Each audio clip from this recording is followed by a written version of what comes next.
प्राण शक्ति और वैज्ञानिक अभिमत। डॉक्टर थेरेसे ब्रास ने निमोग्राफिक और कार्डियोग्राफिक मशीन से योग की स्थिति में अध्ययन से पाया है कि योगी द्वारा अपने हृदय पर नियंत्रण करने से हृदय की धड़कन बंद हो जाती है और आइसो इलेक्ट्रिक ग्राफ पर इसका मापन नहीं किया जा सकता, परंतु नियंत्रण हटा देने पर यह धड़कन नॉर्मल हो जाती है और योगी की इच्छा के अनुसार इसके वोल्टेज बढ़ भी जाते हैं। यह प्रभाव योगी की प्राण शक्ति की इच्छा अनुसार प्रयोग का है। विज्ञान द्वारा यह पाया गया है कि श्वास से खींचे गए ऑक्सीजन की शक्ति ऋणात्मक आयन्स को फेफड़े की महीन नलिकाएं क्रोइड्स को भेज देती है, जिससे यह यौगिक नियंत्रण हो पाता है। योगी बिना शरीर विज्ञान की जानकारी के इस तरह शारीरिक क्रियाओं पर पूर्ण नियंत्रण कर लेते हैं, फिर भी पूर्ण स्वस्थ और सुख शांति से भरपूर रहते हैं। उनका स्वस्थ रहना असंभव था यदि वे शारीरिक नियमों का पालन न करते होते। विज्ञान को अब विश्वास हो गया है कि वातावरण में संव्याप्त प्राण बिजली के कणों द्वारा अवशोषित है, विशेषकर ऋण आयनों द्वारा, और शरीर ग्रहण किए गए प्राण का शरीर में ही वास्तविक चयापचय होता है। इस प्राण के पूर्ण रहस्य को जानने के लिए विज्ञान उत्सुक है। स्ट्रासबर्ग की चिकित्सा अकादमी के प्रोफेसर और जीव भौतिकी संस्थान के डायरेक्टर फ्रेड वैलेस ने अपनी पुस्तक the biological conditions created by the electrical properties of the atmosphere में संबंध में पूर्ण वैज्ञानिक जानकारी लिखी है। भूभौतिकी विज्ञानियों ने प्रयोगों से पाया है कि पृथ्वी की ऊपरी सतह ऋण आवेशित है और ऊपरी वायुमंडल धनात्मक है। हमारा प्राणवान वायुमंडल ऊर्ध्वाकार विद्युतीय क्षेत्र है, जिसमें प्रति मीटर एल्टीट्यूड में 100 से 150 वोल्ट बिजली है।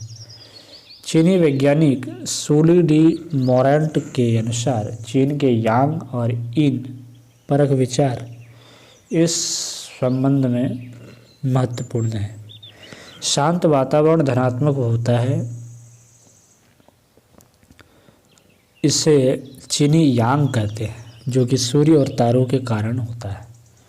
ऋणात्मक आवेश पृथ्वी के कारण होता है, जिसे वे यिन कहते हैं। 16वीं सदी की चीनी पुस्तक के अनुसार यांग हल्की और शुद्ध होती है।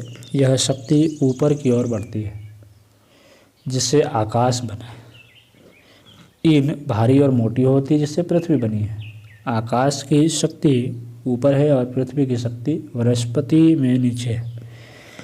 यह प्राणशक्ति समय, स्थान और परिस्थितियों के अनुसार कम या अधिक होती रहती है। सूर्य और तारे भी प्राणशक्ति को प्रभावित करते हैं। प्राणशक्ति में 2 तरह के आयन्स होते हैं। पहला, ऋण आवेशित युक्त छोटे अधिक क्रियाशील, जो शरीर के सेल्स को शक्ति देते हैं और वायुमंडल से प्राणियों को प्राप्त होते हैं।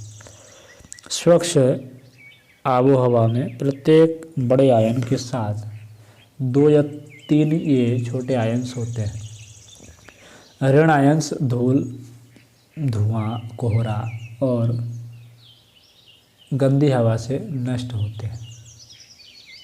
दूसरा, बड़े मंद अनेक अणुओं वाले न्यूक्लियस वाले आयन हैं। ये गंदे स्थानों पर अधिक होते हैं। ये वातावरण से छोटे आयन्स में मिल जाते हैं और अनेक आयन्स के मेल से बड़े आयन्स बनाते हैं। इनके बढ़ने से क्रियाशील प्राणवान छोटे आयन्स वातावरण में कम हो जाते हैं। इन वैज्ञानिक निष्कर्षों से योगियों का यह कथन प्रमाणित होता है कि प्राण कोई ऑक्सीजन, नाइट्रोजन या रसायन नहीं है। बड़े आयनों की अधिकता के कारण ही शहर की हवा प्राणवान और स्फूर्तिदायक नहीं होती। धूल कल कारखानों एवं कारों से निकलने वाली गैस के समान ही हानिकारक है, क्योंकि यह प्राण को नष्ट कर देती है। एयर कंडीशन जगहों में भी प्राण नहीं पाए जाते। सिर्फ धूल का प्रवेश वहाँ रुकता है। धुआं और कोहरा भी इसी तरह प्राणहीन होते। प्राण शक्ति का मुख्य स्रोत सूर्य के शॉर्ट वेव इलेक्ट्रोमैग्नेटिक रेडिएशंस है। वातावरण में क्रियाशील ऋण आवेशित आयंस इसी के परिणाम है। यही मनुष्यों, जीव जंतुओं, वनस्पति, पेड़ पौधों, अणु परमाणुओं, प्रोटॉन्स, न्यूट्रॉन्स एवं समस्त पदार्थों की प्राण शक्ति जीवनी शक्ति है। प्राणवान ऋणात्मक आयनों का दूसरा प्रमुख स्रोत ब्रह्मांडीय किरणें हैं, जो लगातार दिन रात आती हैं। ये शक्तिशाली ऋण आवेशित आयन्स पानी के लहराने और वाष्पीकरण से भी अधिक मात्रा में निकलते हैं। इसीलिए समुद्री हवा उत्साहवर्धक होती है। समुद्री तूफानों और धूल की अनुपस्थिति में भी ये अधिक होते हैं। समुद्र के किनारे हम प्राणायाम करते हैं तो इससे हमारे क्रियाशील एवं अति संवेदना वाले अंग अधिक पुष्ट होते हैं। चिड़चिड़े और स्नाविक लोगों को भी समुद्री हवा लाभप्रद है। प्राणायाम का उद्देश्य भी इन क्रियाशील आयंस की शक्ति को ग्रहण करना, उन्हें अन्यान्य अंगों में भेजना एवं शक्ति अर्जित करना है। अन्न और जल की चयापचय प्रणालियों की तरह मानव शरीर में विद्युत प्राण के चयापचय की प्रणाली भी है। पाश्चात्य वैज्ञानिक वैलेस के अनुसार मनुष्य इस प्राण शक्ति के क्रियाशील ऋण आवेशी आयंस को प्राप्त करके ऋण आवेशी हो जाते हैं। इस प्राण प्रणाली की शक्ति पर ही दूसरी प्रणालियाँ काम करती हैं। श्वास द्वारा ली गई वायु से मनुष्य इन ऋण आवेशित आयंस को तब तक ग्रहण करता है जब तक वे अधिक होने के कारण त्वचा से बाहर नहीं निकलते।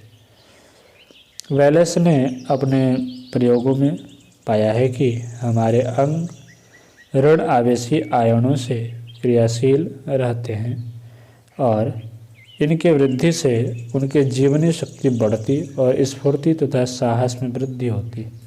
इस तरह पाश्चात्य विज्ञान पूर्णतः भारतीय योगियों के प्राण संबंधी सिद्धांतों की पुष्टि करता है। यह एक सुनिश्चित तथ्य है कि गहरी और लंबी सांस लेने में हमें अधिक हवा मिलती है और हम अधिक प्राण पाते हैं। इससे नर्वस सिस्टम फेफड़ों को हवा ग्रहण करने के लिए उत्तेजित करता है। नासिका के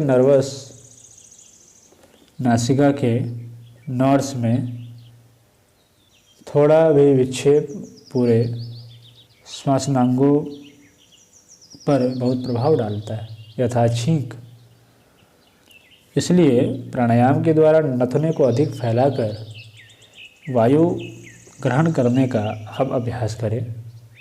इससे हमें अधिक प्राण मिलेगा और हमारे मन एवं अंग सशक्त एवं स्फूर्तिवान बने रहेंगे। लगातार अभ्यास से हम यह सतत लाभ उठा सकते हैं। इस गहरे श्वास से हमें 10% हवा अधिक मिलती है।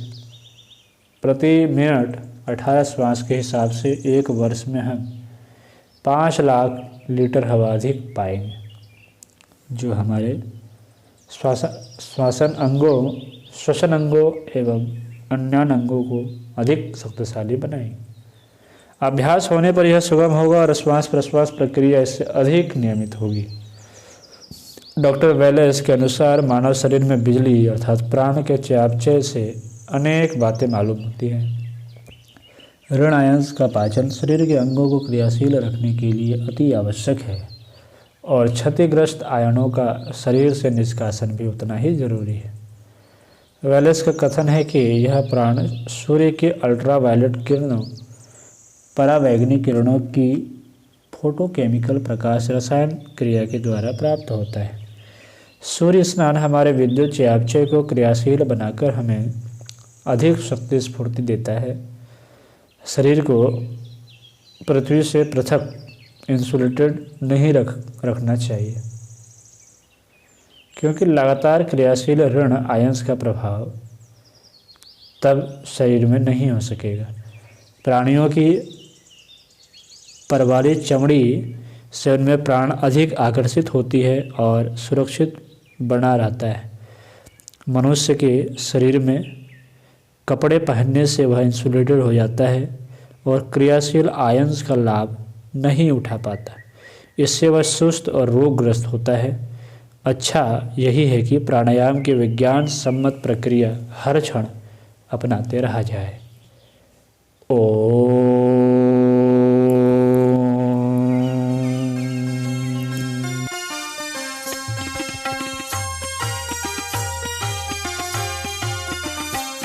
चलो गुरुदेव के सपने सजाने की शपथ ले लें।